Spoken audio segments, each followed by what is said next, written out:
Good evening, everyone, and welcome to our regular Monday stream. As always, I am joined by our host. I'll actually say it this time because this is technically your Monday show. Um, this is Evelyn's corner. So say hello, Evelyn. It is indeed. It is my corner. Yes, You're very Evelyn welcome. is yes, Evelyn is who the corner is Nobody, is named after. yeah, nobody puts me in the corner, I think. Oh, is that how it goes? No, someone just saying that AA is still wrapping up like a 5-hour stream, but that's his problem. I'm sure people will funnel over from there at some point. Yeah.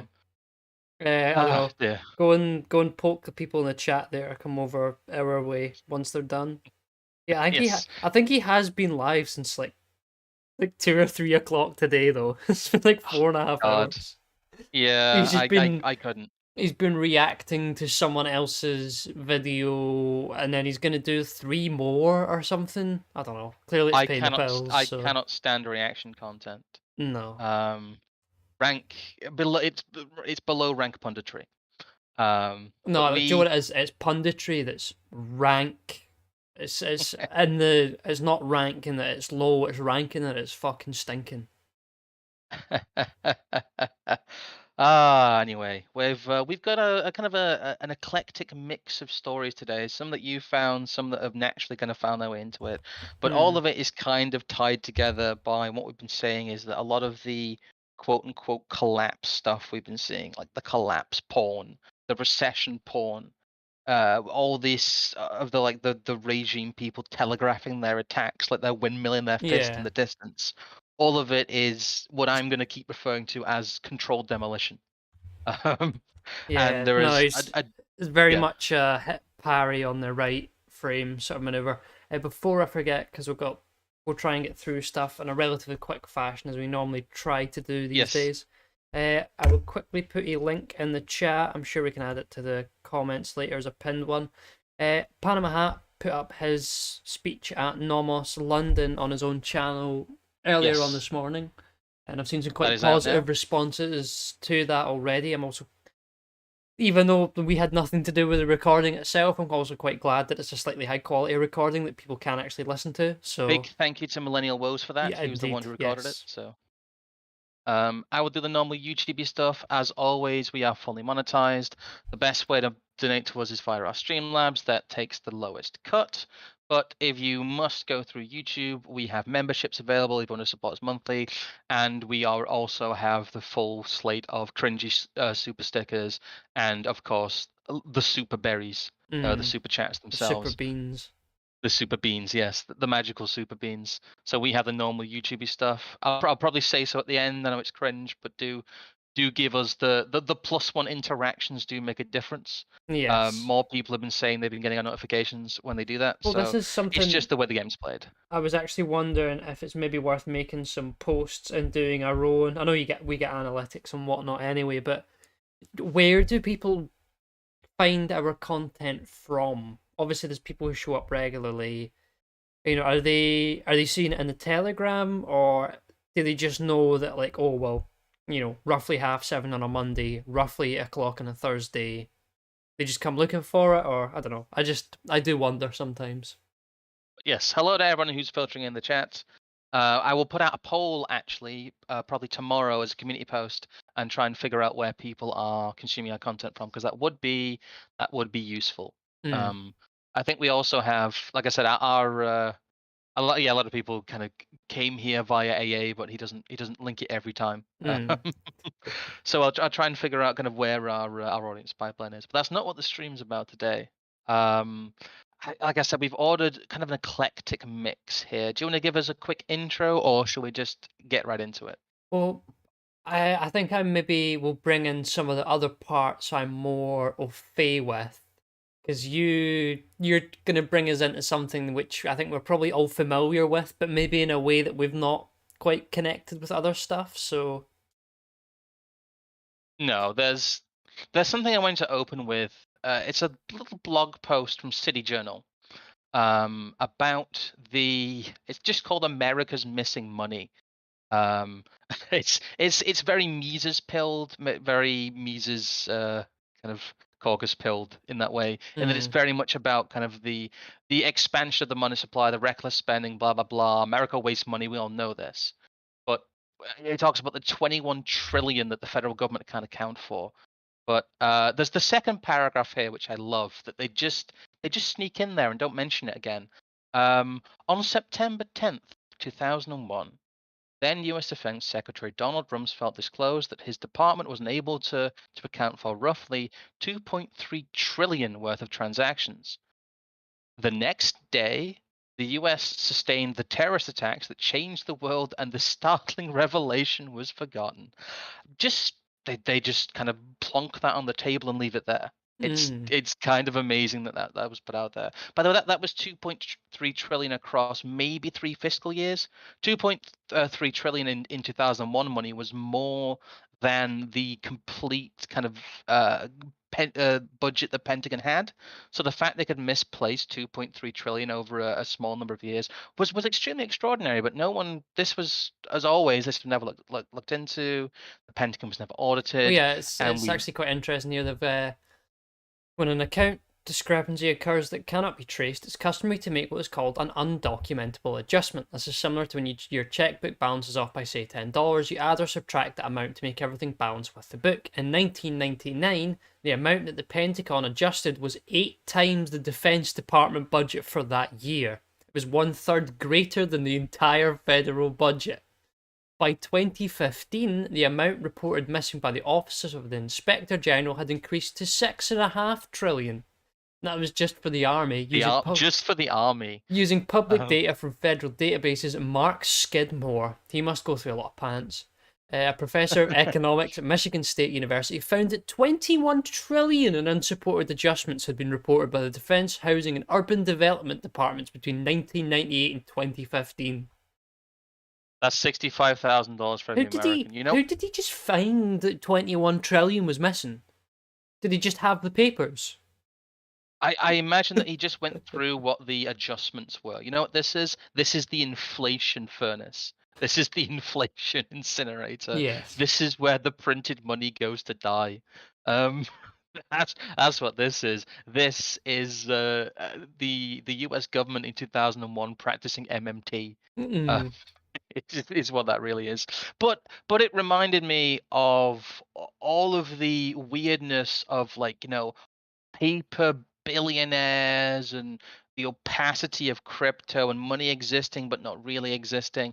It's a good kind of background point that we have this event, 2.3 trillion announced the day before 9/11 happens. The attacks happen.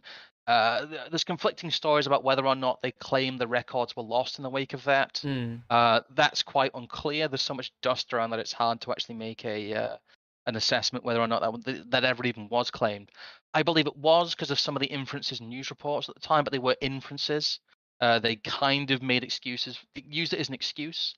Sorry guys, we can't deal with this budget. A plane just hit our building completely square on, to the point there's a punch out hole an inch from the ground on the other. Anyway. Yeah, there's no titanium left, and we don't reckon a plane could have flown at that speed that close to the ground, but never mind. Which is why it's no coincidence whatsoever that, White House generic token black woman the other day was part of some press meeting where the White House says more crypto regulation needed to avoid harming Americans.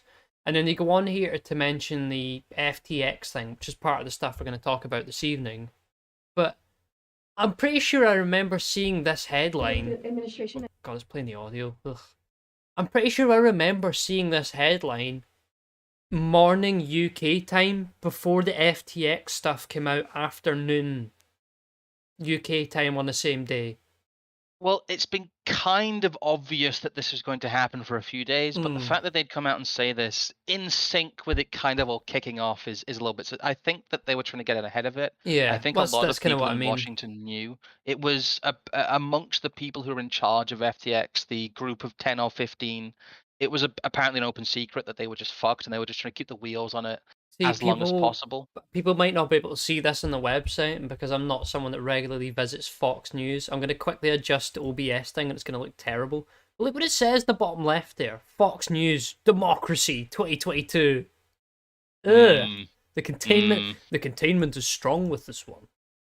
Yes, big containment hours. And it's a shame that modern web formatting has spread, narrow. It makes it impossible to display things on a regular screen. It's because they're trying to optimize for both desktop and mobile, and therefore optimizing for neither. Yes.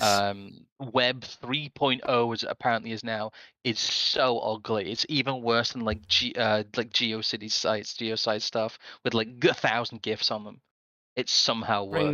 Bring me back to the days of like neon colored font with horrendous aliasing Yeah. and yeah, really Pe- burning pe- my eyes out. People who made really terrible websites in like pirated copies of Dreamweaver. Uh, remember Dreamweaver? Remember that shit? Um, Well, for those of you who don't know, the story is that FTX, which was a crypto finance platform, as well as being a crypto exchange that held most of its assets in this fictional FTX supposedly stablecoin thing. It's a little bit like the unpegging of Tether. Um, what happened here was that basically it turned out that the Ponzi scheme was a Ponzi scheme. People are only feigning shock because they cozied up so heavily to the U.S. government, Yeah. and they were Well, supposed to be like did we the not leading light in legitimizing like crypto hedge fund stuff. talk about this very Sam Bankman-Fried character a month or two ago when it was Ben Bernanke's $1 billion crypto fun bucks bazooka or something? Yes, we did. We did mention FTX. We did mention Sam Bankman-Fried in passing. Mostly about the fact that crypto has been cozying up to the U.S. government so heavily. Hmm. There's a lot of cope and seethe about this event. A lot Yes. of stuff going on behind the scenes. There's a lot of connections as well. We'll go through a lot of people. Yeah, yes, the $1 billion fun bucks bazooka. That is, yeah. Thank you. Yes, that's basically what we talked about. But Um, to the long and short of it is, as we've explained with some of the exchanges before, yes, guy gets a little bit of money. I think if I remember correctly, I've got a thing here. Give me just a second. Sam Bankman-Fried is a direct relation of Barbara Fried, who I believe is his mother. Organization of Mind the Gap and Get Out the Vote organization, Center for Voter Information. They're running all this stuff. They've got all this Democrat PAC money, and then in some way, shape, or form, some of it ends up in Sam's hands, yeah. and then he starts a crypto platform with it, and Well, then it leverages against lots of money he doesn't actually have, which is what almost all crypto and stock and share like consumer platforms do. Which is fractional reserve because banking, I remember like basically. Yes. it's in one of the sort of things that was floating about in Telegram. So, well, Sam Bankman-Fried wasn't allowing people to trade crypto. He was giving them IOUs, and it's like, wow, you've just worked that out. that's That's that's what what they've been, Coinbase does. yeah, that's what they've been doing with like the stock market for God knows how long, and have they been doing with crypto since the very start. And Yeah. then essentially, much like almost similar to the situation with the pensions that we were talking about the other week, some of the people from Binance, who are these trustworthy characters from the CCP that we've talked about previously before as well, Yes, Binance has big links to the Chinese government. turns around and basically says to Mr. Fried, excuse me, I believe you owe us some money. He goes, sorry, I don't have that money. And then his crypto goes pot. You know, essentially the Yep. same sort of margin call situation. But So because... it's a cross between a margin call and a bank run. Yes. Is essentially what happened to FTX. If you guys are familiar with both of those terms, there was a run on the finance, and halfway through this, Binance was talking about merging with FTX, basically as a scheme to audit them. Mhm. And they got killed when people figured out that none of their numbers make sense, and they don't actually have any of the assets they say they do. As is the case with a lot of these financial startups. This is how all crypto exchanges work, by the way, even the supposedly decentralized ones. Someone somewhere always has a backdoor they can use to siphon money off, because that's how these crypto bro billionaires become crypto bro billionaires. They steal people's money. that's, No that's way. No, that's that can't be that's where it's all true. coming from. They created the platform, they wrote the code, therefore they have the backdoors into And it. then we've got this informative tweet from someone who definitely isn't you. Yeah, Uh, my media intern that runs yeah, a Twitter account and it's for not me. me, and it's also not Jess, so it's going to be the No, mystery person. No, Fried was born in 1992, campus of Stanford University, born and raised to an upper middle he was. class family. Uh, yeah, there you go. You've got the thing here about the Mind the Gap left wing super Oh, PAC. what's cut off there is Linda P.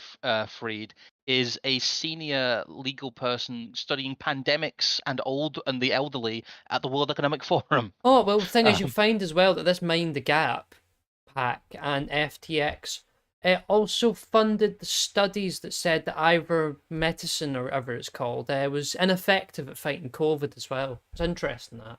yes, it is the ivermectin stuff. But yeah, Yeah, the studies would link to people in this family The too. mission But of yeah, the Mind the Gap is to empower private political donors to strengthen our democracy by providing them with evidence based guidance on electoral strategies, tactics, and programs that are likely to achieve the greatest impact in a given election.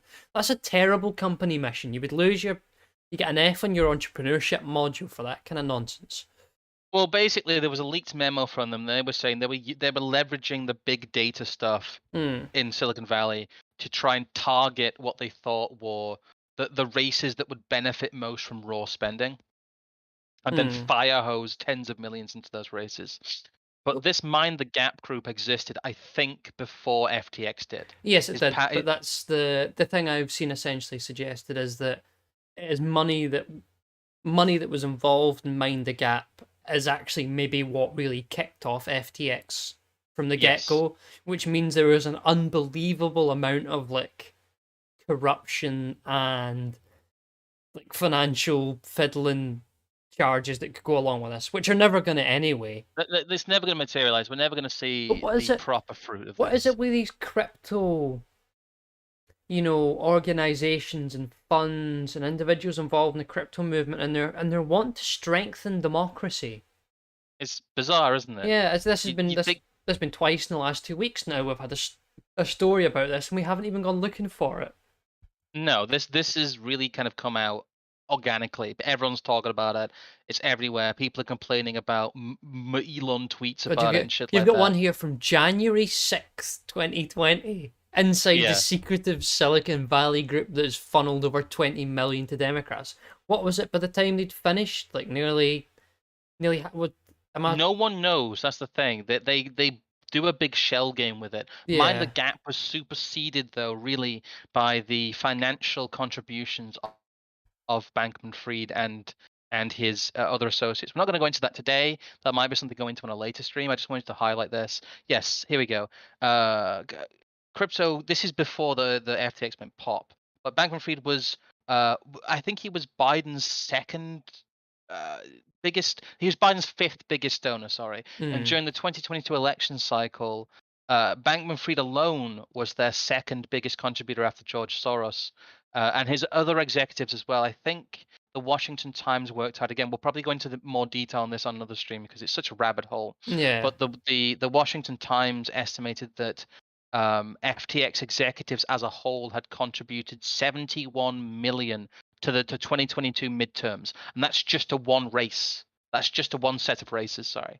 So between them, there's one of their guys whose job it was to fund rhinos. Basically, they pumped Hmm. about 20 million into rhinos and about 50 million into the DNC. Oh, the DNC. Sorry, I had to sneeze there. It's all It's right. 50 million in a single election cycle from a single company that was stealing. That has been proven already to have stolen deposits. See this So irrespective of that, I want to come to the physiognomy here. There is yeah, a sort of Weinstein, Moloch owl face going on. he does have big yes, big burger energy, big stuff. It's also like the beanbag billionaire as Yeah, well. no, exactly. I was about to say the bean bags and the tatty New Balance shoes and the iPhone cables everywhere. He just looks so hateful. It's billionaires who performatively live like broke students. and then claim to be philanthropists, and it turns out that they're operating massive DNC Ponzi schemes. Well, because it gets even better. I mean, this is the thing I joked to you at the start of the stream about, and it's the way I've thought about this basically since it happened. Oh, you mean to tell me that the Democrat Party is using weird things like crypto startups to funnel dirty money in and out of Ukraine and in and out of their political campaigns? No way! Imagine my No, shock. that wouldn't Oh happen. no, of It's course the not. the thing is, it's the exact same thing they initially accused the Russians of doing. Is XRP only worth 35 cents these days? Yeah. God, I remember when that was meant to be worth like a fiver at one point. Yeah, Ugh. Bitcoin has cratered a little bit if you look at it. It's down to 16K, so we've seen a lot of the froth come out of that market. But again, this is another one here where this is from March 14th, so this is an earlier article about this. Yes. This is a positive sort of thing they've tried to engage with here, which again is something maybe we'll need to go into another time. The DIIA system in Ukraine, which is them Yeah. pioneering digital identity, has probably no link to this stuff whatsoever. I'm sure No, of it. it's also what people are highlighting here, which is true. I won't go into the weird like red line diagrams people make because a lot of them are crap, honestly. Um, but the issue is you have this opaque pool of money that the U.S. government used. They used FTX, and then the Ukrainian government in turn invested other outside money into FTX to use their whole robust crypto platform. No, it's almost like the saving the unbanked, but for the Ukraine chunguses. It's Yeah. like, well, your financial institutions domestically might collapse, but FTX will keep you afloat with our magic coin and Ben Bernanke's big crypto bazooka into Ukraine, and it was a giant opaque pot of money God. that helped FTX hide the Ponzi scheme. And nobody knows what went in, nobody knows what came out, nobody knows which way round the exchanges were. And hundreds of millions over a number of years came out of FTX and was funneled directly into Well, Democratic races. they're And talking here this is about like there seems to always be some scheme involving the National Bank of Ukraine, Ukraine's crypto savvy Ministry of Digital Transformation is also involved. yes. I'm sure that's an entity that didn't exist in the Ukrainian government until after 2014 in the Euromaidan coup, which is also no coincidence whatsoever. But yeah, they say other estimates place the amount close at 100 million, but totals vary with market swings and exactly which websites include. Yeah, so it might be worth pennies now. Well, the timing as well. I want to Hmm. I want to go into the timing of this before we go into what a limited hangout this is. Oh Before no! we move on. It's a shame this But all went pop. Crypto assets proved extremely helpful in facilitation of funding flows to Ukrainian citizens and soldiers, so they're not even bothering to pretend it's aid. You're paying for yeah, militiamen. As well as in raising awareness and engaging people worldwide. Alexander Bornyakov, an official at the Digital Ministry, said in a statement. He hinted that an upcoming NFT collection will give the next boost to the crypto fundraising protest. don't you Yo, want some I need Aesop my apes? my big Chungus Zelensky Lazy Ape NFT. Yo. We need the the billionaire beanbag non-extradition country club. Hmm. Um, Ugh. it's yes, and then before we move on to this, I just want to sum up quickly that the what we've seen in terms of the stuff with FTX has been a very large grab towards central bank digital currencies, crypto regulation in quotes, but not in the bad sense that the crypto bros keep crying about. It's the codifying of the cryptoization of digital identity and digital money. It's really the whole crypto's good, guys, but we just need the government to take the bad parts out of it and protect you from the excesses of the market. And the timing is that FTX was set up just about when Biden announced his campaign, and just as they peaked and managed to squeeze 71 million in a single cycle out of this organization, it's collapsed, and it's collapsed basically under the cover of the midterms news. So it would have the least news cycle impact immediately, but would have a high impact on them being able to claim that they need to regulate the market. So Hmm. it's the timing of it is just it's so perfect Yeah. that the stuff writes itself Well, really. at the same time as well, I mean, we've got to consider the fact that there is probably not only one Sam Bankman-Fried out there. There's probably No. dozens. There might be hundreds.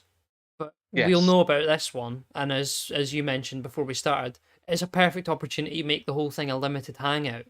And then at the same time, you know, it's one of the things we've sort of possibly mentioned that we're not sure. Maybe it will come about, maybe it won't. But this is perfect, building bits and pieces of the narrative towards the how the crypto crash caused the next 2008. Yes. There is so many perfect opportunities here to make the controlled demolition of so many things in society look completely chaotic and out of control and unrelated. Well, the whole thing about this that FTX never properly existed. Hmm. It was a fugazi. It was a fugazi. It was always just nothing, and it was they pretended it existed. They looked the other way for just long enough to launder hundreds of millions of dollars that we know about through it. And just as a piece of background information, we now have kind of a slight vindication on what we talked about, which is that there will be a negotiated settlement in Quickly Ukraine. before we do that, we do have a super chat from Oh yeah, one I was I was proper I was horror literally about show. to segue into that. No, This my There's segue. research detail material is cool and all, but what about She-Hulk and Rings of Power? What are those? You'll need to Well, inform yeah, me. well, I'm not sure what you're talking about. She-Hulk? Who? She-Hulk? Rings Is of that Power? Was that like a I, s- Tolkien? I don't know. It's but we're not sure of these things of which you speak. Yeah. We're here for our analysis. We don't know what those are. The hatchling defense. No, this is a different thing. Yes, it's the inverse where you show how riding the tiger you are by being completely ignorant of the current thing. I think it's I'm gonna say the actual people out there who are as you see riding the tiger actually do not know what She-Hulk is. no, because they're too busy like They've fitting people's kitchens and like doing groundworks and stuff like that. yeah, yeah, yeah, and they Just being spend their fried week folk that yeah, like make money out of yeah, scrap metal or something. they spend their weekends in like a Kaczynski cabin making like ridiculous art out of soapstone um Yeah. and harvesting the cabbages. That's what those people, that's what the actual But tiger no, riders do. I saw this article as well in previous, I think possibly even last week at one point. There was some Reuters stuff and some noise here, there, and everywhere that yeah, basically Ukraine has decided no, we have to have we're gonna have to deal with some kind of They're negotiating yes, with that's the Butler. they're gonna have to negotiate with Butler. The American government, how long has it been? 2 decades. We don't negotiate with terrorists. Yeah. That's Well, all you do. as yeah, as I said, we're not going to go a deep dive on this.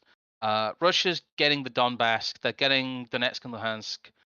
That's why they're withdrawn from cohesion. That's why they're going back within their new borders. They will posit this as a Russian surrender, but really this is the territory being ceded I mean, are and we essentially them admitting that they've run out of political and, in never some ways, financial material never ways to mind persecute this war. political capital or how Ukraine looks to the West, but I mean, did Putin not basically bomb the entire nation's power grid, and they still Yeah, don't have power in large sectors or internet in large sectors of Ukraine? It's basically yeah, now a they non-functioning country. Basically, Ukraine has been left as a giant collapsed failed state, as the US kind of wanted, and it's Yes. there really as just another Afghanistan that they can funnel militants into to cause a headache for Russia. I mean, was it all was all the political wrangling from the weird 2014 revolution of dignitary worth it? I wonder how the Ukrainians feel about all this. About all Yeah. the But would it's they all right. rather? Look at this Azov Battalion Fash Wave montage. Yeah, yeah, yeah. My fellow Ukrainian white brothers. I wonder how all those people who've lived through, nearly God, how long's it been now? I don't even know. Nearly a year of bombing at this point. Feel about the fact that they have just been geopoliticked. Well, It's see, okay, guys. I can We're sort of fighting for democracy. imagine Rumsfeld and Bush and Obama sitting there in 2014 looking over Ukraine and thinking, you know, so that's a good buffer zone, and sort of Obama and his political youth at the time thinking doesn't look much like a buffer zone. And the sort of Bush and Rumsfeld tapping him on the shoulder, like, don't worry, it'll look like one soon. Uh, Well, it's the corrupt hole through which they use they European corrupt hole, because they also use Libya now after they turned that into a failed state as well magically, yeah, now Brian E in the after another chat. defense of democracy and That's rebuilding just someone contract. else. You tards have no idea what you're talking about. No, yeah, you're right, JB. We should go read the Reuters articles word for word that are saying big Zelensky Chungus is winning, and Russia's going to fall apart. Putin's going to be ousted from his government tomorrow. He's got brain cancer and ass cancer, according to 4chan. So it's all over. I mean, I found it hilarious how many things went from being like Wignat Ukraine cope on 4chan to mainstream news within a couple of days. I Yeah. think if anything, that's something we might have to go back and like recover, because I'm not sure everyone really noticed that was going on at the time. Russia's going to collapse any day now, guys. Trust Yeah. me. It's going to happen. It's happening any second now, and no, it's not happened yet. Now there's going to be a negotiated settlement, and essentially the breakaway regions are going to be given to Putin, just like What should have happened Crimea in was given to Putin. 2014 Yeah, when they is had going to happen. referendums on the whole thing, and Crimea decided they didn't want to be a part of Ukraine anymore. It's the people who believe that remind me of the people who insist that Trump's going to be arrested any day now. It's that kind of vibe. I don't understand why it's again. We're not saying there's going to be some glorious victories. Ukraine has always kind of been much less of a deal than it's been made out to in the mainstream. It has Yeah. always been kind of a weird, like wet fart, Eastern Euro territorial pissing contest, just slightly bigger Georgia conflict. Mm. That's kind of what it was. Oh, Russia underperforms in military operation, but effectively achieves its smaller goals at greater cost to itself. They've been doing that for the past 100 years, 100 years in many Yeah. ways. Well, no, all I have to do is think about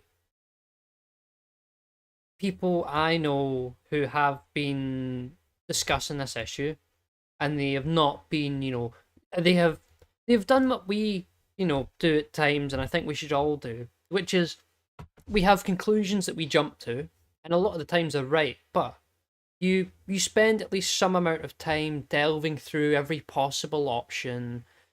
Oh well, maybe it's Russian media spin, maybe it's this, that, or the next thing, and then after long enough, you can't help but come to the conclusion that these pro-Ukrainian sources are making it up and it's nonsense. And I think I mentioned it a few weeks ago. There was a fantastic stream from Semyogog where he responded to some sort of online personality that seems to have cropped up because he engages in Ukraine warfare analysis. Who knows where he's come from? But after doing that, he's had all sorts of mass flagging and weird people showing up in his comments and his Telegram chats. So I don't know. It all seems a bit strange to me. Unless you've actually been there yourself and assessed the situation on the ground, you don't actually know what's going on. Well, it's all fourth-hand speculation anyway. See, so what makes it even funnier though is like one of the specific things that this guy that Samuel Gog was responding to had suggested was that, well, the Russian military's got no supplies because the soldiers don't carry camping beds. What does he think they do when they're out on patrol in the middle of the night? They get up and set up a whole camp. I mean, like, what kind of What kind of military operations have you ever even read about whereby, oh yeah, we're out on patrol and this, that, and the next thing in the middle of the woods, and we decided to set up a full camp for the evening with campfires and loads of food, and we did this, that, and the next thing. We did a grand old time in the middle of a war zone on patrol. No, you don't. You sleep in a bag next to a tree in the cold because that's how the military works. It's funny how even the people who are meant to be experts about all the Ukraine stuff are just spouting complete nonsense. It's the real icing on the cake. Yeah.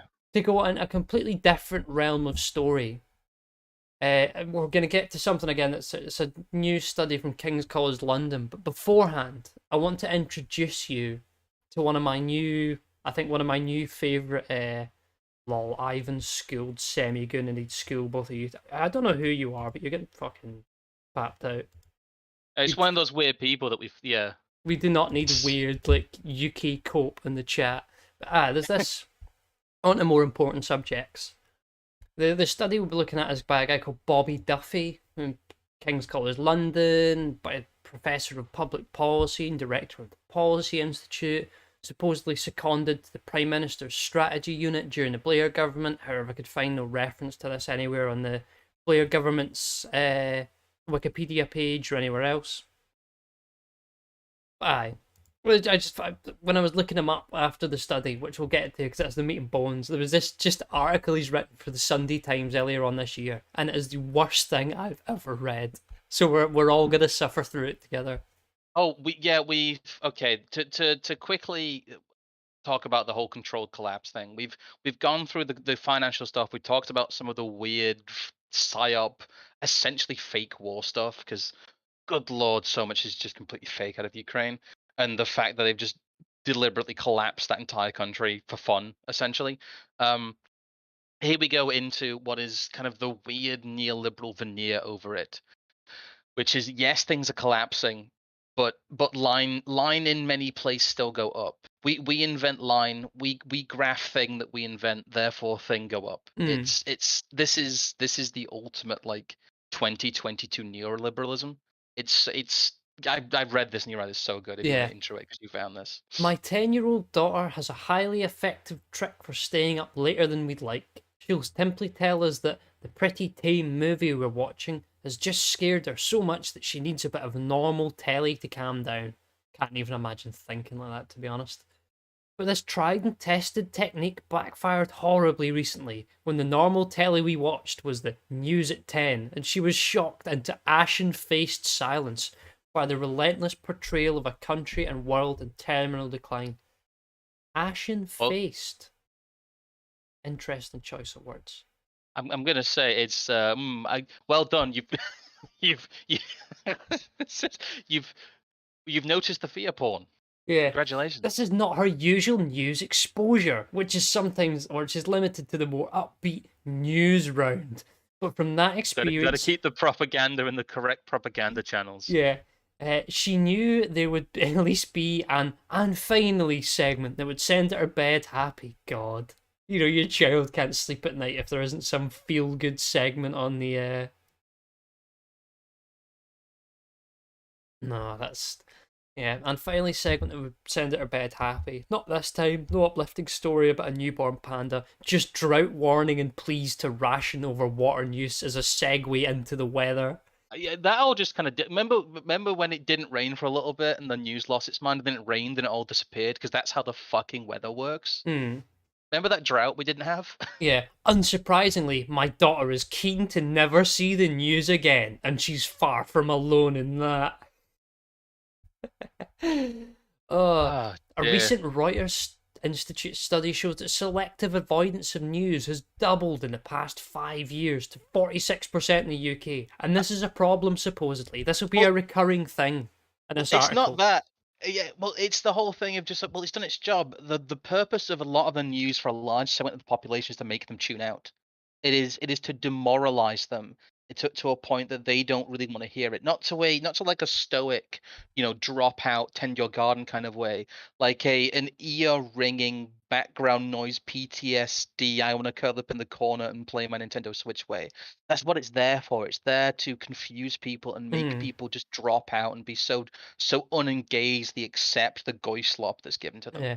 How I how did is this news? I didn't have the energy to try and convince my daughter that there are at least as many good news stories in the world, and that it is a much better place than it has been in the recent past. I'm beginning to wonder, is this really your daughter? Just thinking. But I would have My had a lot of wife's son. evidence to draw on.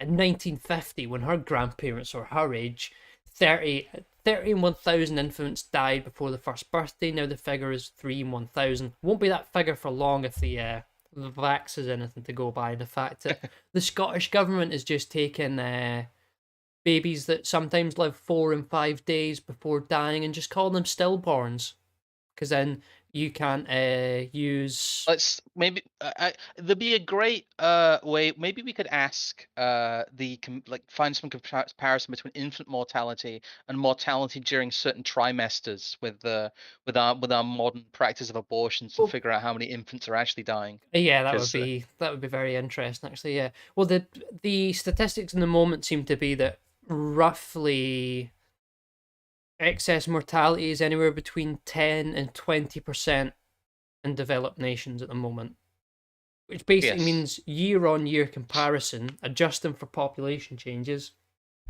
an extra, 10%, nearly 20% of people are just dying for no apparent reason.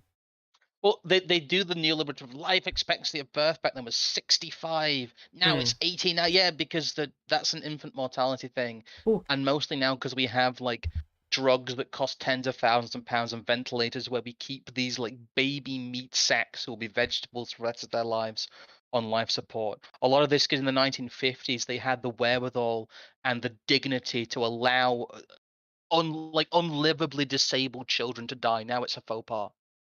I would actually say it's probably the other way around, really.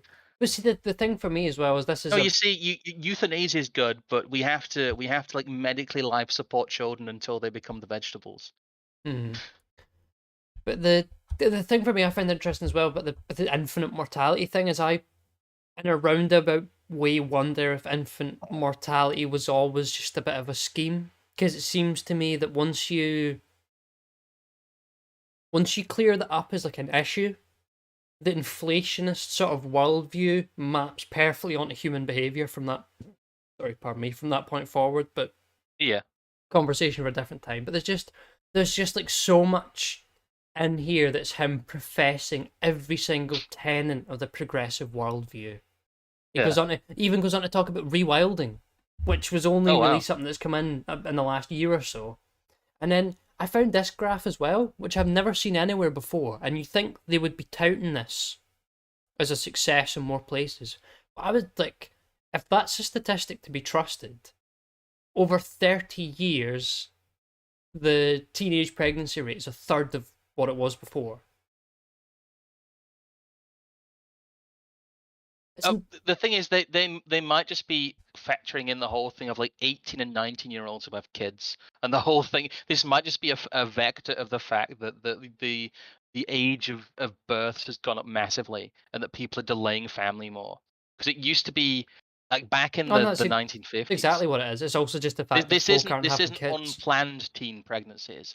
This isn't early teen pregnancies. This is just teen pregnancies. This is anyone who is up to the age of 19. Hmm. It seems. Uh, This might just be a delaying of fertility thing. It's perfectly possible. There's again, teen pregnancy as a category can mean many, many things.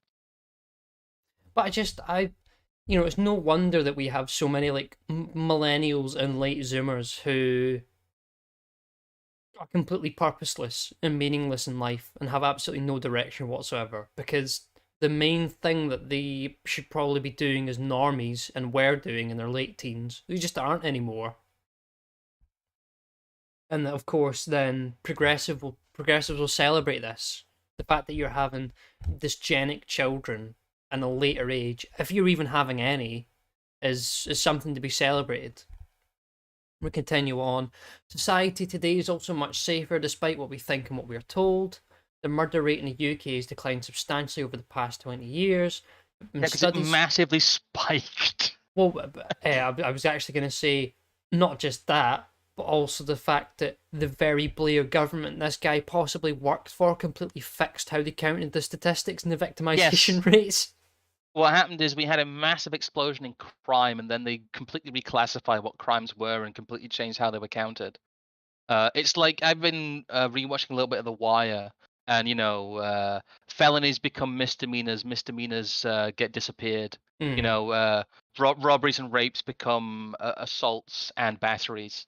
It's that kind of thing. It's juking the stats on an industrial scale, and everybody who knows about the Blair target system knows that that happened, and that these statistics are simply bunk. And it was talked about at the time. It was a massive news story, and people just seem to have forgotten about it. Yeah, because this guy as well, and you'll notice this in the study we're going to look at in a bit. He likes taking statistics and not delivering them to you plainly, but engaging in a bit of a switcheroo, or by Yes. basically being an elitist and being like, well, we asked the public to, and in the case the one I'm just going to read here in a second, well, we asked the public to estimate something and they got it wrong, so they must all be retards. Some of the key explanations are clear from just one example: our incredible misperceptions of teenage pregnancies. When you ask people to estimate what percentage of teenage girls give birth each year, which is a weird way to answer the question, what percentage of teenage girls give birth each year, the average guess in Britain is 19%, which is them roughly saying 1 in 5. But because he's asking each year, it doesn't really work because their idea of that will be anyone across a wider bracket of time, Yeah. when the reality is about 1%. So here's this guy coming up with a bizarre way to clarify a statistic, getting people to give an over sort of zealous estimate because they're just thinking of, well, oh, I know these 5 women and one of them had, you know, a child as a teenager, so maybe it's roughly 20%. And he's, oh no, it's actually 1%, which, given the statistics we have up here. But you're asking the general public with no context how long is a piece of string. Mm, They're guessing the wrong length, and you're saying the public can't be trusted to estimate anything because the average person can't be trusted to measure, because I asked them how long my piece of string was and they couldn't tell me. mm. It really is just like it's like a weird Kafka trap. It's like, tell me this fact. It's like, well, I don't have any reference points. It's God. they're plucking a figure out of the air that they Where seems did they reasonable. where did they get the statistics for this one here? I didn't even notice What? this earlier on. 1500? What? Nobody was literate in 1500. I mean, to me, this is a bad thing anyway. But like, I know, but still, it's what's funny. where? Excuse me, source? Line go up. Chart the Times and Sunday Times. So they've done this themselves. Yeah, and then also, of course, I want to take this graph here, and I want to relay the Doug Hansen reverse hockey stick, so that you can Yeah. show that the perception of homosexuality becoming more acceptable rises as climate. Literacy rates increase. No, it Yeah. doesn't rise as literacy rates increase. It rises as long as global temperature and the climate rises as well. Because obviously, if you lay one graph over the other and the trend lines are the same, then it must be the same. You can't reverse the global temperature changes. That'll make people hate the game. Oh dear. It's pure like neoliberalist Mm. like scientist empiricoidism is what this is. It is them coming up with vague numbers that are their own regime numbers that like everybody knows that this shit isn't true. And as someone suggested to me, as this we're getting the meat and bones here, that this is a study that could have been written for us. Yeah. Really, we like some of our more schizo alternative theories. Whether or not we Yes. always discuss them on the stream is a different question, but let's put it this way: I distrust the fact that, say, for example, a random Asian guy with no military training in his young 20s could kill nearly 30 people in an American university with less than 40 rounds to his name. But that's a different question. Yeah, that's different. But He's this still the high is, score, you say what you want well, about Joseph Marie, but the theoretically a man still high has the high. score. Oh, I'm gonna allow it for now. Yeah, no, Robert Thane in chat's got the right ideas. What were the perceptions of homosexuality in the So sure. 1500s? What was the global temperature as well? Yeah, exactly. But it was ice cold. Yeah. Uh. But yeah, this is an entire study that I can't help but look at and think, my God, we're winning. Here we go, the Policy Institute. And if you go to the top, the key part here is this was produced for BBC Radio 4 and BBC Podcast. It's going to be on a So this is, panorama show yeah, at some point. But yes. it's so out there that it's like they've got to know, and they're again, it's got to be another one of those ones where they're getting out ahead of what they may think is happening. So they're, in your opinion, I have to believe this, yeah, interviewed online UK adults aged 18 plus 4,500. Well, you know what this might be? It might just be the phrasing of the question. Yes. They might consider that the Manchester Arena attack and 7/7 just weren't in recent years. Those were quite a while ago. Quite a while ago. What do you mean by recent years? It's such like 5-year-old language, but it's true that the question itself makes a massive difference to the answers you will get back. It might just be that people's perception of time is slightly different. So I enjoy what you're saying out of this, that people just go, nah, the news is fake. It's all nothing's real. But it also could just be, well, I don't think that happened particularly recently. I have a different perception of time than you. That's why It's just it's so interesting though, because when we'll get further through it, there is a portion where they directly talk about COVID, and it would seem as if, according to the data in here, that people are actually more willing to question something like 7/7 than they are COVID. Now that could just very obviously be because of the fact that COVID is now, and that 7/7 being nearly 20 years ago now, I believe I'm right in saying. yes. That was so long ago. Question it to your heart's content. Nobody cares. Who's going to give you in trouble for questioning it? But if you question COVID, questioning fucking 7/7, yeah.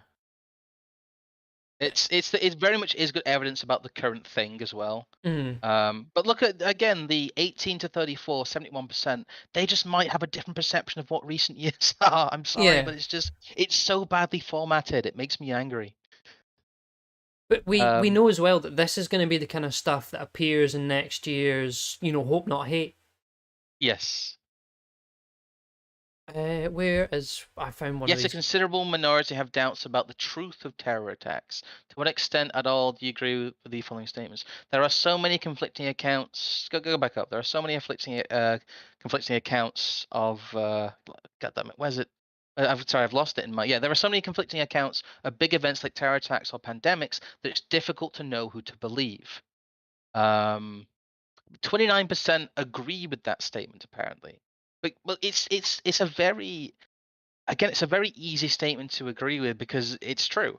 Well, There's such a fire hose of conflicting information deliberately in many cases to paralyze people that it is difficult to know what to believe. But they're framing it as these people do not entirely believe there is something. This country's broken. This should be 100%. What's wrong with these people? Yeah. That is how this is framed. So 2 in 5 say there are many conflicting accounts of big events like terror attacks, or notice they say or pandemics. So they've bundled these two things together.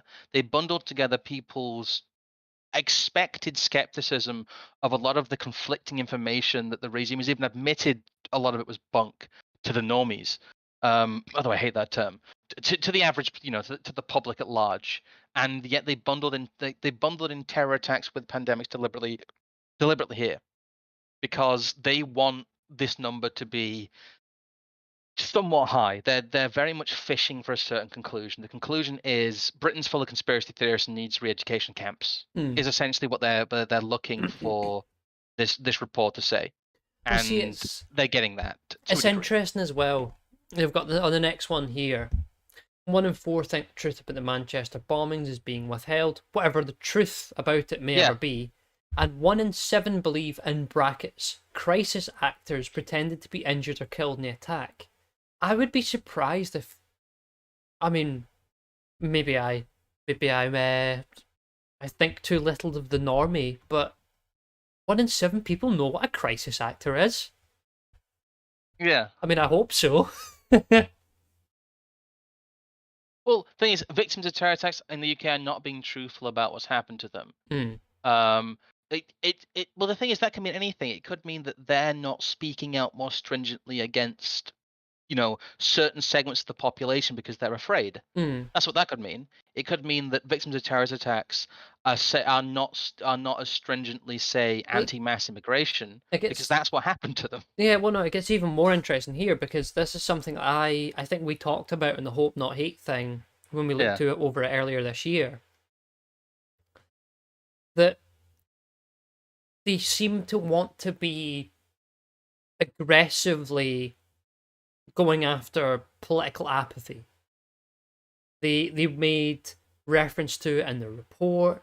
They Yes. made videos about it that were aimed to vaguely right center right people. Uh, earlier on this year, and they literally used the line like, "Well, if you don't believe in democracy, well, why would you think you can vote your way out of it?" But how we obviously look at it in the inverse of that. That well, of Yeah. course you can't vote your way out.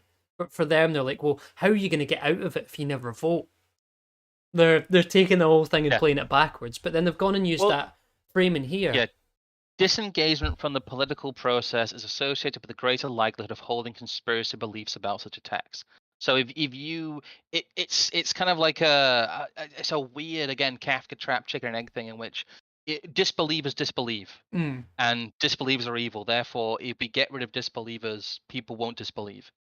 Again, it's 5-year-old logic. It's kind of what is being said here is very, very nursery rhyme in its logic, but it's you can see where they're going with it. You're right. See, there's Chuck M in chat saying people believe crisis actors were killed. That's not even a valid thing to think, lol. Actually, it's not a bad way to go about it. Hire crisis actors and then tie up the loose ends with the attack. I hadn't considered that before, Well, but thanks for mentioning also, it. what's happening here is they are playing into some of the inbuilt community belief biases within, say, Muslim communities, immigrant communities, but also native What's communities, the what's the most virus skeptic communities. what is the most interesting thing on this slide though? Because I've only just noticed this. What is it? It's not that the people that didn't vote disbelieved at a higher rate. Intuitively, that makes sense. But that on every single question, the more sceptical group was the Labour base, not the Tory base. It's because they're Muslims saying this. That might see. There you go. There's a whole other angle that I hadn't considered to this whole thing. Is that well, what if Muslims just believe that yeah, it was a psyop and it was a false flag. It was actually a white dude that did it. Yeah. Like that's where this is coming from. What they're doing is they're bundling the pandemic stuff together with the inbuilt stuff. Like most of the Islamic world doesn't believe that America landed on the moon and things like that. Mm. It's the like, disbelief in a Western narrative is extremely normal among Islamic solutions, and like uh, look for the word Muslim, look for the word Islam in this document. The word Muslim or Islam does not appear, Mm. but that's who these people are. The people who don't believe something like the 7/7 attack happened are Muslims. Yes. That that's that's where this is coming from. And to be fair, I understand their skepticism when it comes to the fact that they have been used as both an integrator and agitating vector on the British public. Mm. If like the British Muslim community is some of like the most heavily psyoped people in this country, because they kind of have to be, because they are both saint and devil. They are used in multiple different ways as like a political cudgel Because against the traditional population. you get further on here as well, and to add to what you're suggesting, you can get to slide 19 here. Certain sections of the UK are far more likely to think some US school shootings are probable hoaxes. And then, But they're talking about two different things here. The people who believe that school shootings may have been hoaxes are not the U.S. school shootings may have been hoaxes. They're not the same people who think that the Manchester bombing may have been a hoax. Because, like I said, those people are British Muslims, mm, and these people are, the UKQ, the Alex Jones watchers. A lot of them. They're people who get kind of the overspill of a lot of the skits boomer stuff. Or mm, there might be people just in our circles who go, I don't trust anything. It's weird that they bundled so far. They bundled together British Muslims and the large kind of immigrant population who doesn't believe a lot of the narratives around Islamic terrorism. They bundled in the pandemic stuff with that, and now they're bundling in kind of the British Alex Jones watchers.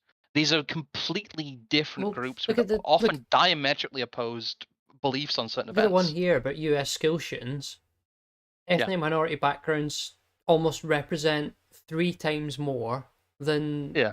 white ethnic backgrounds that say that it's definitely probably true that some school shootings in the United States have been hoaxes. Huh. I changed my mind. Inshallah, brothers. Um, we'll be meeting at the community center at 10. Well, and then you've got the classic as well on page 22.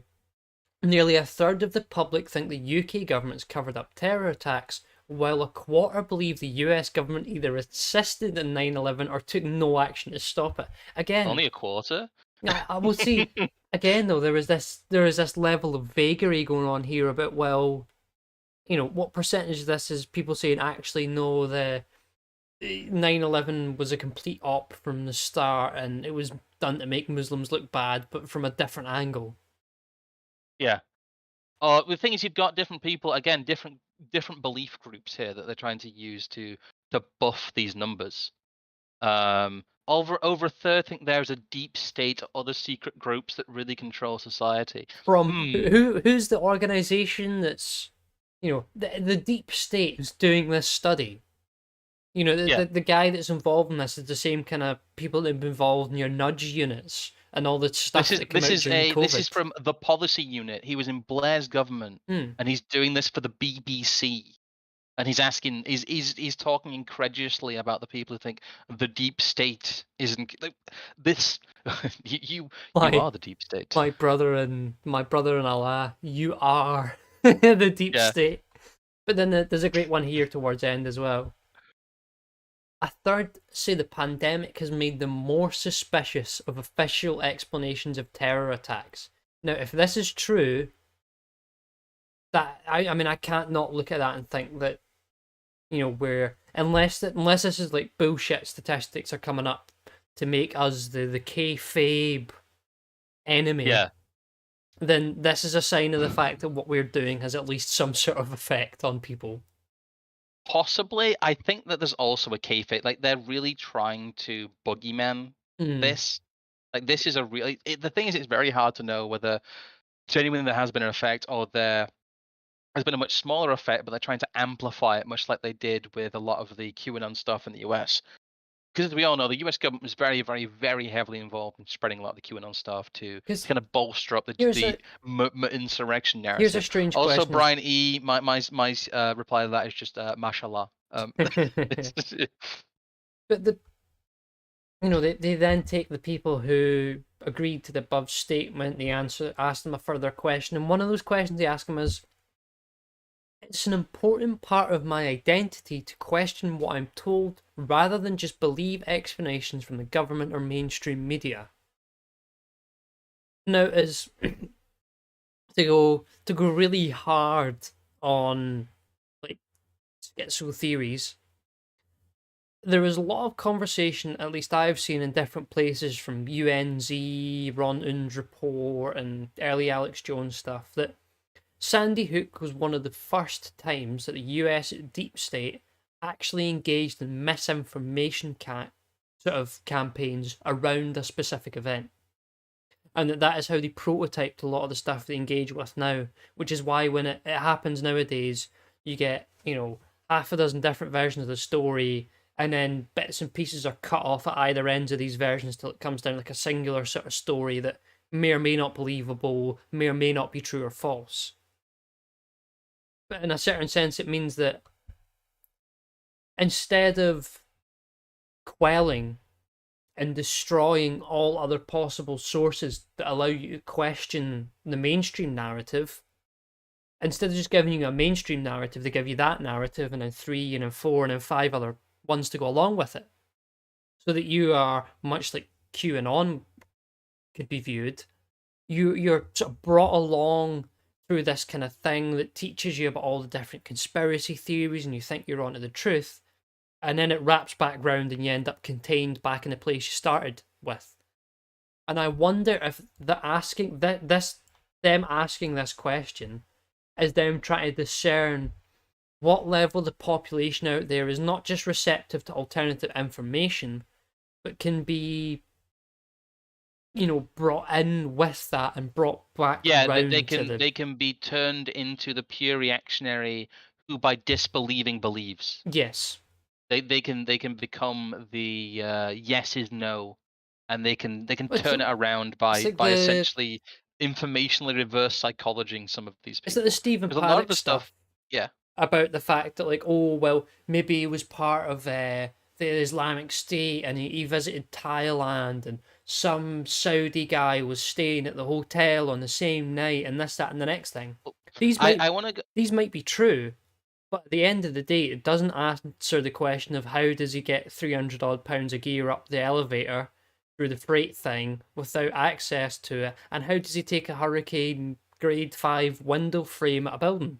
Those are the real questions, but instead Those are the real everyone questions. everyone ends up on all the other stuff about, well, who was the Saudi dignitary and what were they involved in and what money was going on. And it's the same with all these things, and some of it's relevant, some of it's not, but I think it goes to show that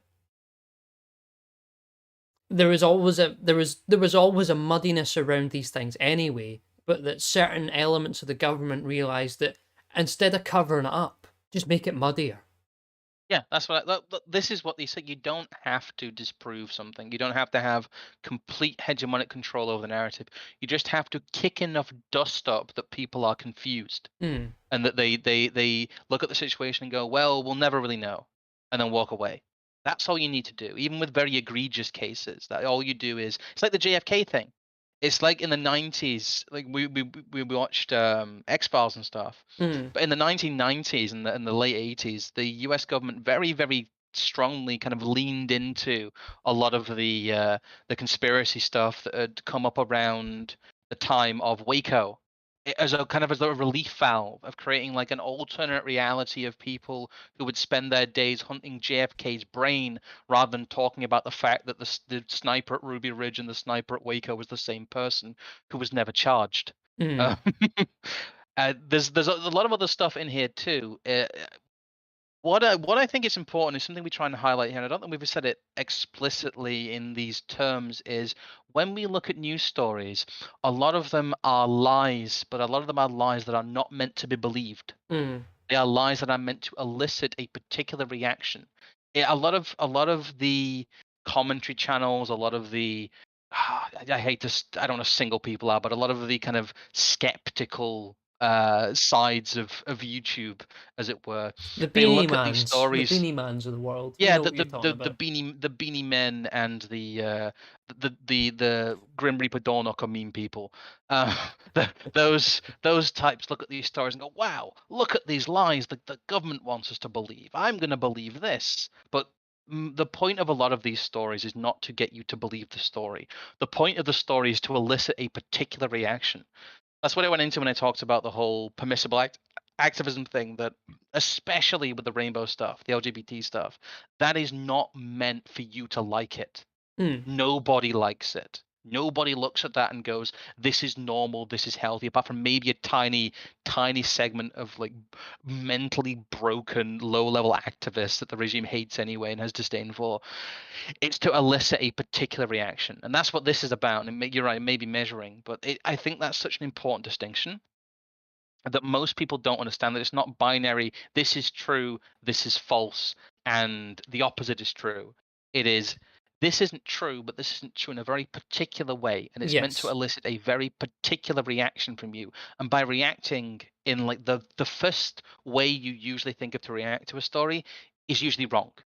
It's usually the exact kind of the emotional shortcut response is how you're supposed to receive it. And to analyze that and kind of remove that first reaction and go deeper into it is what we really try and do, and what a lot of people consistently fail to do, to the point that they do base their identities about. It's the old meme about uh being for the current thing and being against the current thing is kind of the same, because if you're just against the current thing, that's usually what they want from you in terms of the what is the dialectic? Mm. The dialectic is for and against the current thing, rather than a lot of the time you need to step outside the current thing, or as we keep saying, the current thing is a psyop.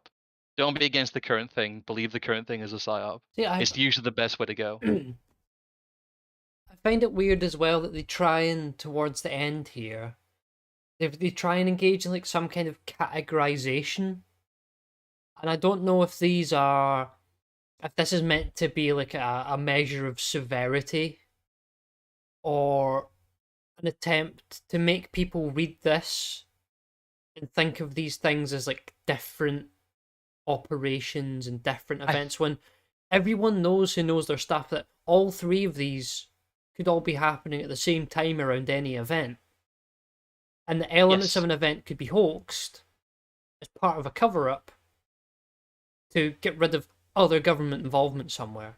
You know, like the classic being some of the Boston bombing marathon stuff, Boston Marathon bombing stuff, where there was lots of weird stuff about whether or not there was a shootout at a gas station, whether or not the team that arrested the guy happened to all die on a helicopter training incident 2 weeks later, whether or not the brothers that did the Boston bombings, the Sarnevs, were involved in some bizarre CIA operation with their father and training militants in Balkan regions or whatever it was. yeah, yeah. You know, ignore all that stuff. He blew up people at the Boston Marathon, and we have CCTV footage that's blurry of him being there, just like we have passports at Ground Zero. Well, there's again that they're the way that they're analyzing this information is bizarre, and you're right. I think this is meant to be a severity thing. I think Mm. cover up government involvement in a cover up and then an outright hoax is meant to be kind of a severity. It's like, well, people believe there might have been a cover up, but they're not quite sure who. Then people believe the government did it, and they just believe it an outright hoax. That's kind of I think that's supposed to be like a severity pipeline, but also kind of like separated categories in which they try and categorize these beliefs. But again, you have you have the COVID stuff folded in here, and then this slide here, the strongly accept group stands out as the biggest believers of specific conspiracies. Hardcore minority of 1 in 11 people can be classified as strongly accepting most or all of 11 conspiracy statements. You know who these people are? I've said it before. These are the UK Muslims. This is the 9% of UK Muslims. Look at the statements they all agree with. It's to do with the Manchester terror attacks and the terror hoaxes. It is in an entrenched belief in that community that the UK government is not honest about the Islamic terror Well, that it's took not place in even that this they're not country. honest about it, it's that they're actually probably willing to falsely use it as a way to attack white and right wing notions and ideas and identities. As Yes. always. But a Use lot of people don't use realize someone that. else's extremism to Yeah. attack another form. Oh, it is. Well, they're doing this very, very easily here because they're not labeling the groups. Hmm. They're folding Well, the. they do actually have. I mean, I've got other statistics here, but they do actually have a demographic breakdown at the end of the study. However, Yeah. I actually can't understand it. I don't know what it's trying to tell me. Well, it's the fact that they don't do it per capita. They don't actually show you what percent of the group was each ethnicity. So these numbers don't make any sense. Hmm. There's no baseline to compare it to. Was the sample 91% white or was it 99% white? Because if it was 99% white, that means that there's an outsized number who strongly accept. But if it was, 72% white, that means that it's outsized another way. It doesn't. We're not given an actual demographic breakdown of who was surveyed, so that those numbers are effectively meaningless because you have nothing to compare them to. There's no control. There's See, no I think if you normal probably breakdown. had money to throw at it, you could probably get access to the raw data set. But even then, who knows what that would be able to tell you. But just, I find it funny that you've got all these kind of things and they decide not to be specific about what group see and what, and then they get to the end and they have demographic statistics that just don't make sense whatsoever. Yeah, those are deliberately unanalyzable because you don't have a baseline. Hmm. Well, anyway, onto completely different story, however slightly related in the sense that, well, Well, I just wanted to say that this report is an attempt to tie up in a bow mm, all of the disparate groups with different axes to grind who believe things outside of the cultural and kind of informational norm. This is a very, very wide broadside on all of those who have even a niche area of belief does not fall into the window of what is acceptable. And it is a very clear indicator that this will be kind of the final frontier.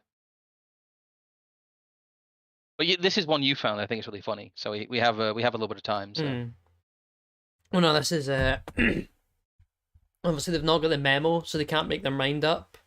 And we don't know if it's disinformation conferences or democracy conferences, but I think it's both. That they're both the same thing now. Information control is democracy. Is democracy. we'll see. It's alright anyway, because the boys are back in town. Yes. It's your favorite ex-presidents. The adults are back in the room. The Yeah, that's the one. rehabilitation of The George W. adults Bush. are in Yeah. charge. That's why we had them on the thumbnail. But yeah, former President Bush, Obama to hold back-to-back democracy conferences is the Axios headline, the Daily Mail headline for its slightly different audience, because democracy is the big keyword in America right now. So in Britain, it was George W. Bush and Barack Obama will hold back-to-back disinformation conferences following Trump's big announcement on Tuesday. But organizers say it wasn't. Yeah, sure. So they're coinciding with a Trump announcement that hasn't been made yet. And they're doing it in sync with each other, but it wasn't planned. Okay. Do you want to get into this story though? I mean, there's not really much else to get into. I think we'll probably have some interesting clips from these when they happen. I do find it funny that, like, they've had to resurrect George Bush via some form of seance so that he can have a conversation with CGI Zelensky.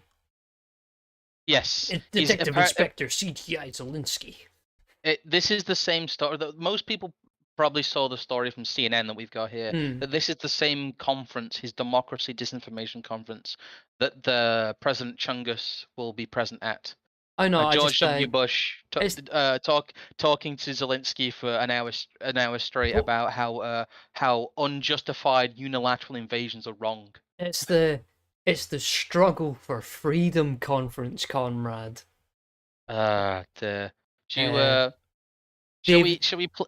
Yeah. It was a David J. Kramer of the Bush Institute said it was terrific that two presidents would be focusing on similar topics, saying, "We are very mindful of what's happening in the United States and we have to make sure we stay on a democratic path.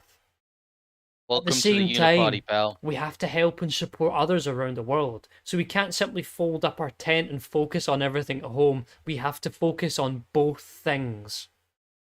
The democracy within and democracy without. Yes. Well, you can't have one without the other. Marches everyone with. There can be no democracy without the democracy within. There can be democracy within without the democracy without.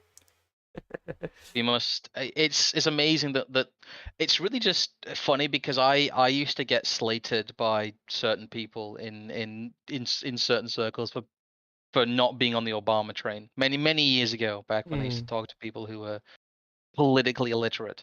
But they were very annoyed with me because I always maintained that the Obama administration was just Bush's third and fourth term, because there was complete continuation between those two regimes. I'm just going to read this one sentence alone from here. This will be the first public discussion between Zelensky, whose participation will be virtual, and the former president, following a private meeting they had earlier this year. After the initial meeting, Bush called Zelensky the Winston Churchill of our time. I bet he is. Yeah, he too has completely destroyed his country for American interests. It's dear me. Democracy manifest. But yeah, no, there's a nice everyone's about their Biden gaffes these days, but we're gonna go for an OG Bush gaff. Some part of me feels like this is almost like ritual humiliation tier. But he looks so different in this to the picture in the article. That's all I'm saying. In contrast, yeah, he does. He has aged quite heavily. Political He's opponents slightly melty bush there, are but let's get imprisoned or let's play the otherwise clip. eliminated. So we'll go back to the start. Volume up, fully if you can Russian as well, because it's a elections little are bit quiet. rigged. Political opponents are imprisoned or otherwise eliminated from participating in the electoral process. The result is an absence of checks and balances in Russia and the decision of one man to launch a wholly unjustified and brutal invasion of Iraq. I mean, of Ukraine. Iraq, too. Anyway, 75. How many millions dead was it again? We'll just Possibly 3. Yeah, just it's funny. And then in the same vein, dear. as the collapse continues in the UK, nearly half of Home Office staff are still working from home, with just 54% of desks at its London HQ occupied during the week. It's the case of just that the house always wins. Yeah, is of the course. kind of the theme of this. The house always wins, and this is the house. The uniparty of Obama and of Bush talking about the unjustified invasion of Iraq, because everyone knows the parallels, everyone knows the hypocrisy, but pointing the hypocrisy out does nothing but highlight their power. In a sort of roundabout way, if I can add to what you're saying there, it really goes to show that the paradigm that we are living in really was set 9/11 just after. So it is no surprise that Tony Blair is constantly in our news. George Bush is back in the news. Obama's back in the news. They're doing these important conferences, and I'm sure we'll have all sorts of statements from them, and they'll be making media appearances, and we'll hear more from the Bush Institute. You know, they are having to go back and cling to the sentiment of Fresh Prince that is innate behind these leaders, even though they're only, Obama was only 6 years ago he left office now. It feels like a completely different world to the one we are living in now. Yes. And they're having to stretch all the way back to this for the normies to reassure them that it's okay. Just remember what we had. People actually have nostalgia for the Bush administration. I mean, there's like the fucking Chris Reagan, put me back in Halo 2 types. Like, I just want to sit in my room, listen to Breaking Benjamin, and play Halo 2 forever. And I want the calendar to show that it's 2004. And that is the idea of many people's paradise. That is what people live for. If you offered that to a large segment of people who are aged, say, 28 to 32, they would take it. They would bite your hand off for it. They would cry and weep with joy. We have another donation here though from Glow in the Dark. Says, already is a fight for freedom. They are fighting which freedoms to allow to have and how they can censor it if it goes against them. I guess you just mean generally, but yeah, it really is like the hegemony showing itself a bit more, the uniparty. But the story at hand, to get back on track with the Home Office, is that if you're in the public sector, the furlough never ended. And it probably never will. No. It's this is the UBI. We effectively have had a UBI in this country for quite a long time. Arguably since we had unemployment payments, but we very much have it in a concentrated manner since the public sector was basically allowed to continuously work from home. Here's the general sort of statistics that they've got in this graph here. Data from civil service shows that the daily average staff working back at their desks, that's quite a sizable number of people from the DWP, DFT, that'll be bloody... Look at the... transporting that. And 80% of people are back for the Cabinet Office because they all get paid a mint wage. But Home Office, these other... upwards of nearly 40% of people just not showing up for work. And this is, of course, around the exact same time as we talked last week about immigration's back in the news, and it's only the Labour Party that's really going to talk about it because they're forcing it through the vector of ID. We've just had the attack on the migrant centre in Dover a couple of weeks ago. I mean, look at the heartbreaking pictures of all the new doctors and engineers and nuclear and rocket scientists that have arrived on our shores, and we've given them blankets because they're ever so cold. A lot of it is also just admission that large parts of the bureaucracy are unnecessary in a subsidy. These people are not working. Like, these people never worked anyway. If you've ever seen or No. known anyone who works in a public sector job, those people don't actually work. They don't do a day's work in their lives. In fact, I know from some experience with people who've worked with Bolton Council that the main cause of absence there is stress, and the main cause of stress is people worrying they'll be discovered that they don't do any work. Mm. Like, being forced to pretend to work is actually really stressful. I wouldn't want to do it. It's miserable. It sounds miserable. And a lot of people think, "Oh yeah, that sounds great," but really you can't completely abandon the pretense of work. So you have to pretend to work, but you also can't actually do any meaningful work.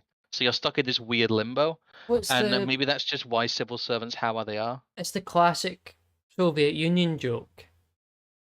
Three guys are in jail and they're all discussing how they got there, and Yeah. one guy says, I used to show up for work late and they arrested me for taking advantage of the rest of the proletariat by not putting in my own, effort. And then the other guys that, well, yeah, I used to turn up to work early, and they said I was being an overachiever and I was wanting more than I'm worth, and that again was a sin against the proletariat.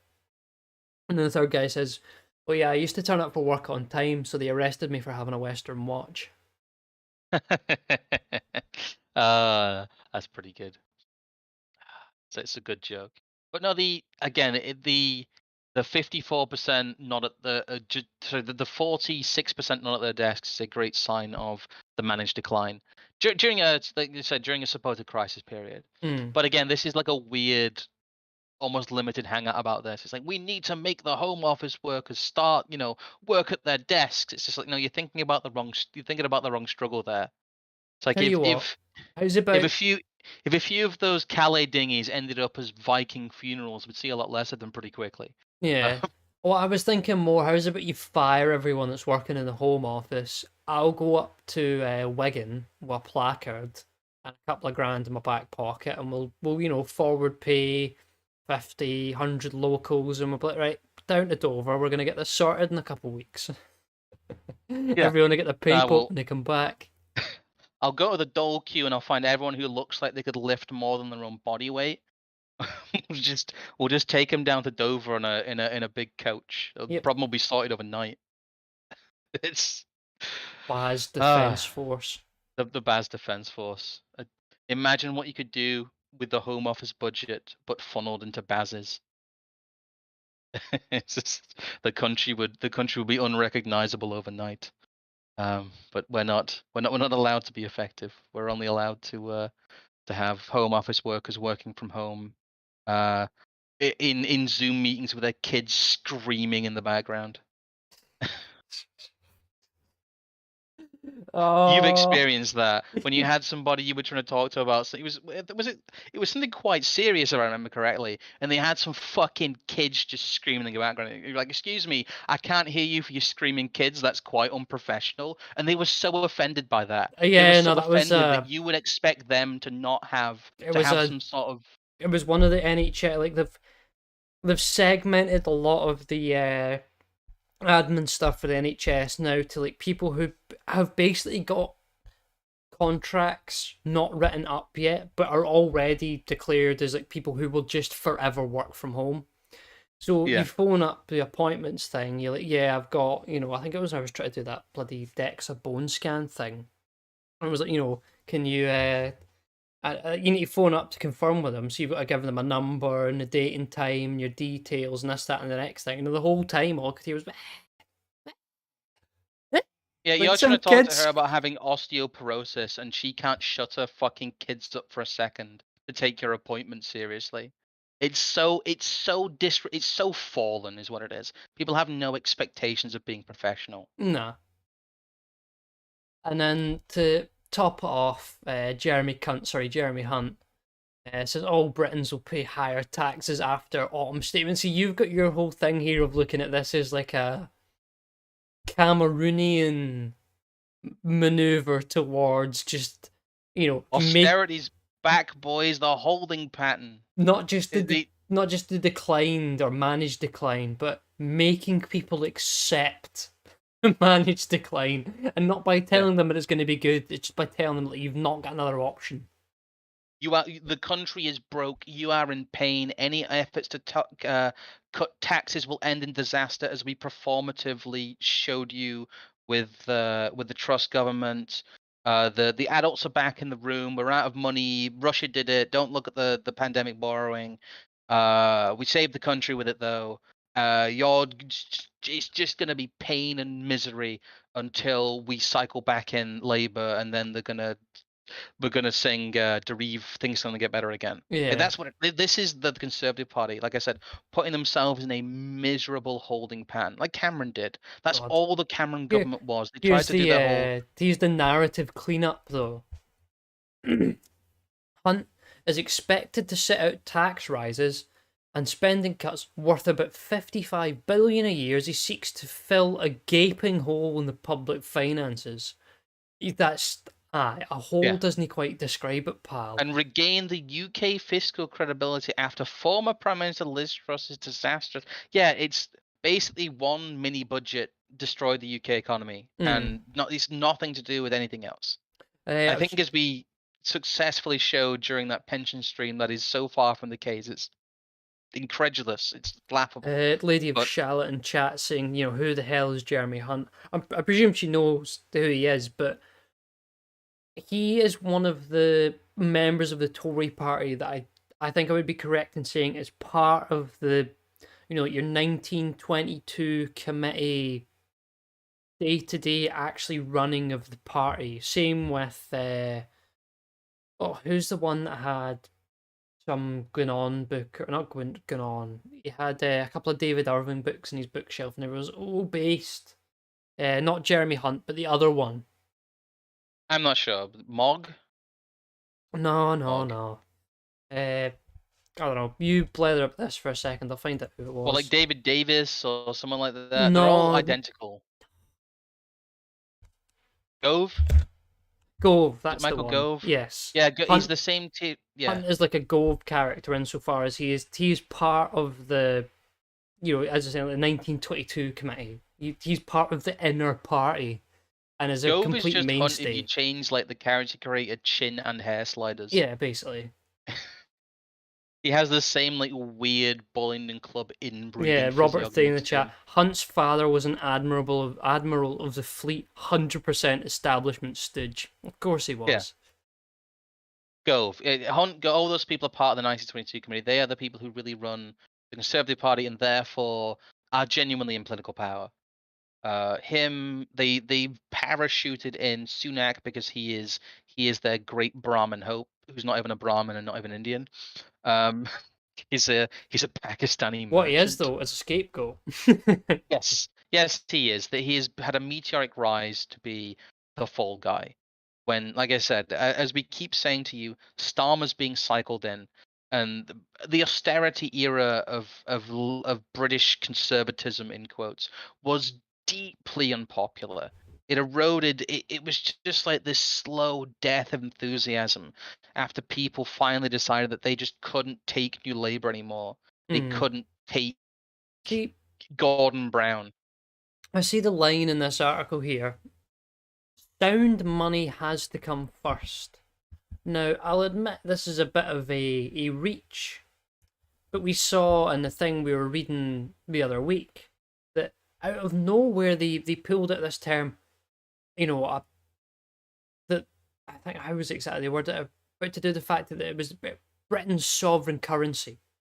It was a sovereign fund, so we can use it in X form.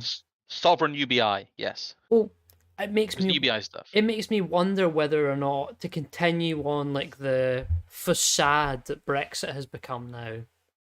That the way we truly separate ourselves from Europe and have a sovereign sound money as some form of digital pound. Which we know is coming anyway. It's just trying to discern what ways they're going to continually bring it about. And I think, given the way things are going, it will be associated partially with that kind of full right shift and that there will be scope to have some libertarian weirdos on UK news in a couple of years to tell us about how it's all going to be digital gold. Sound money because it's digital gold. Oh Well, we know God, it's all yeah. nonsense, but I can already sort of foresee it coming down the pipes anyway. There's many different tendrils to this, but yeah, I just wanted to highlight that this is going to be until the next election, which Starmer will win handily. That is the political script. Unless there is some kind of actual upset they have to react to, there is some actual event that they have to kind of tweak the plan. The current plan is this is the kayfabe that that Starmer wins. Labour gets in. They'd have a new Labour moment. He's been rehabilitated very heavily in the press, and they're going to use that as an excuse to put in place a lot of the uniparty stuff we talked about. Like I said, the entire thing is the controlled demolition. And what will happen is that the brakes, the misery facade will come off. The fear porn will lift. We'll have kind of a 1997 to 2001 moment where there will be some sort of false dawn in the UK. There will possibly even be, once we've had this like sovereign era of currency, a referendum to rejoin the EU. I am convinced that they are going to performatively at some point reverse Brexit, just as an act of humiliation. It's been so built up they kind of have to. Well, see, That's the season finale. Yes, I'm still very much of the opinion that it doesn't really matter because you get No, it doesn't globalism matter. either way. No, you do get globalism either way, but I think that they have to, like they had to do with the Trump stuff, with the we're not going to really talk about the midterms, but with the mid, like they have to do it. I think that they have spent so much political capital saying what a disaster it is, and berating the British public. They're going to go back to the electorate and say, right, you're going to tell us that you were wrong. Like we're going to strong arm you. We're going to put you through so much pain that you have to come back and say we're sorry for voting wrong. I think the political class is currently in many ways obsessed with that. They just want that moment, and at some point over the next decade they're going to have it. They're going to have that moment, by hook or by crook. But before that, we're going to get Starmer. That's going to come under a Labour government, possibly with some kind of weird agreement for semi-independence with the SNP. Because I'm still convinced that they're going to head that off at the pass and have them. In fact, it even might be an argument of saving the union they use. You never know. That's in their back pocket too. But yeah, that's my current script. Yeah, this is an obvious trajectory. This has been worked on for the past few years. It's not obvious to everyone though. I think a lot of people still genuinely believe that there is some form of British politics. Well, and yeah, that no, I mean, you can say that, and we would agree with you that this has been obvious if you know where to look. But there's still a subset of people who, without making accusations as to whether or not they are illegitimate or agitative actors, who will tell you you're a schizo for trying to connect these dots. So I think, in a certain sense, us going through it and kind of babies first connect the dots sometimes is quite useful, because for those who haven't kept up or aren't aware or haven't been able to connect to things themselves, it's very useful. And even for those people who do know and can make educated assumptions as to what's happening, can always then come back to what we've done and go, look, there's 90 minutes, there's the receipts. Well, right, I'll do some shilling here as well. We did shill Panama hats. I'll show that at the end as well. But we have our speeches from the Nomos events over in our Substack. Indeed. At some point over the next week or so, I'll have another very large piece out there. I know you're currently, I think, reading through that, Evelyn.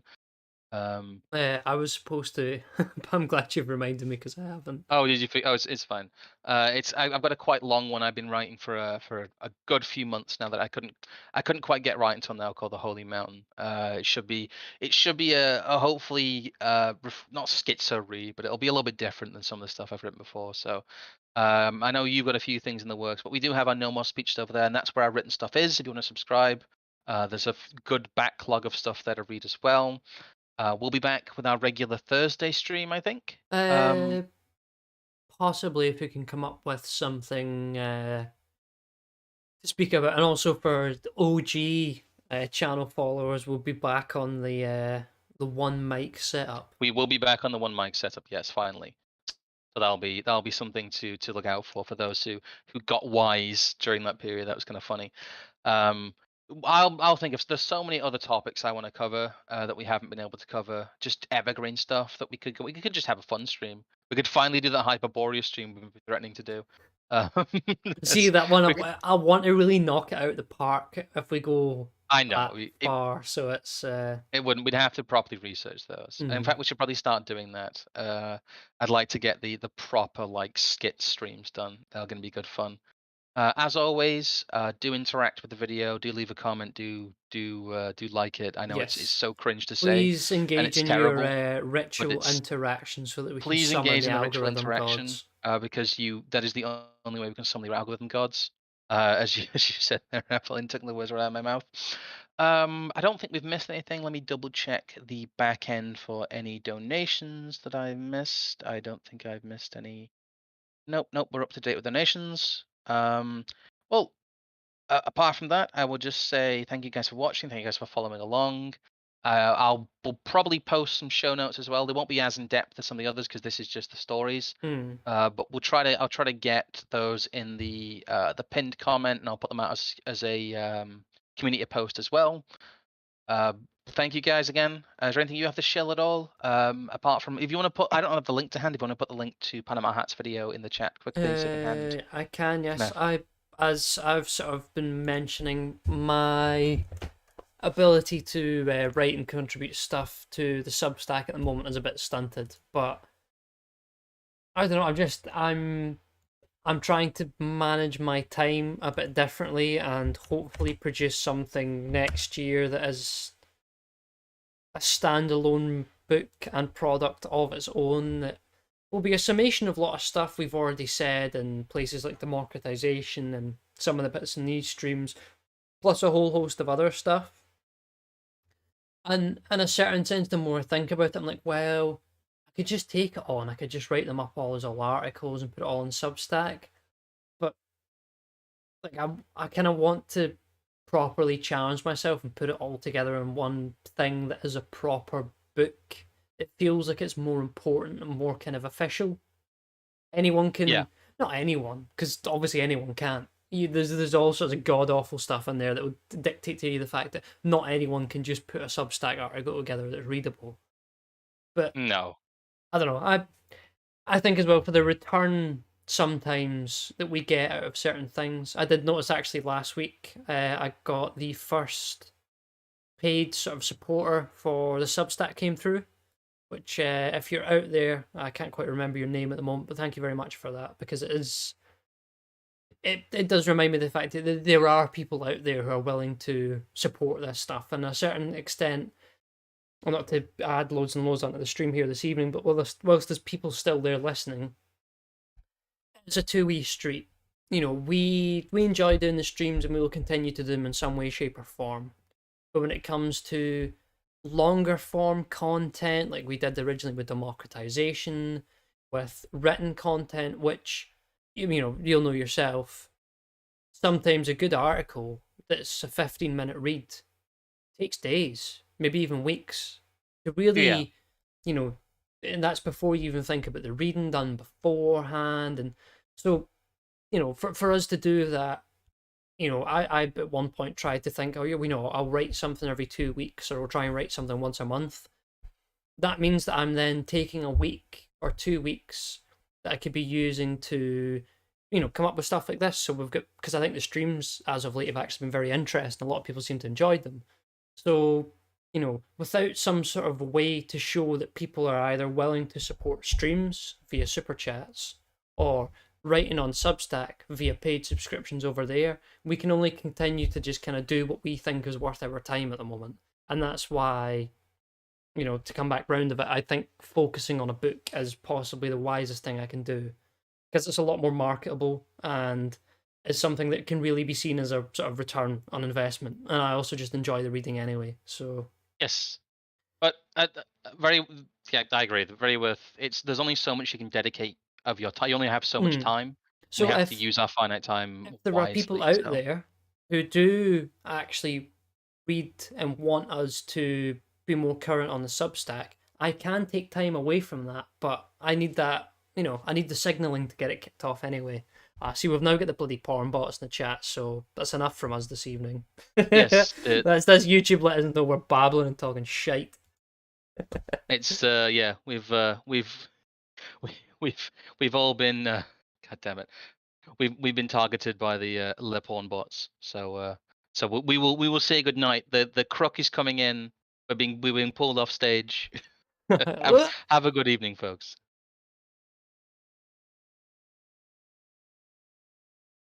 More